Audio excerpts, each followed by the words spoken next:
Hello दोस्तों, नमस्ते नमस्कार। आप सभी को हमारी यूट्यूब चैनल फिल्मी न्यूज़ में बहुत बहुत स्वागत है। दोस्तों, आज फिर से एक बार आप सबके बीच में एक नए खबर के साथ मैं उपस्थित हो गया हूं। आज आप सबको बता दूं कि भोजपुरी के superstar actress singer Akshara Singh ji का एक और सुपरहिट गाना रिलीज हो चुका है, जो कि काफ़ी ज़्यादा सोशल मीडिया पे वायरल हो रहा है। सुपरहिट हो चुका है यह गाना।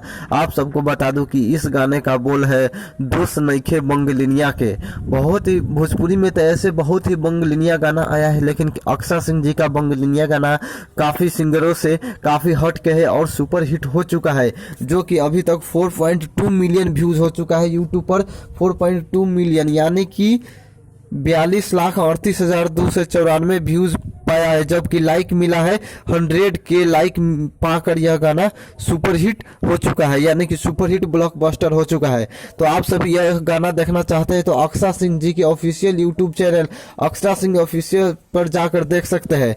तो आप सब ऐसे ही नए नए और ताज़ा तरीन खबर जानने के लिए हमारे YouTube चैनल फिल्मी न्यूज़ को सब्सक्राइब जरूर करिए और साथ में नीचे दिए गए बेल आइकन को दबाना ना भूलिए। धन्यवाद।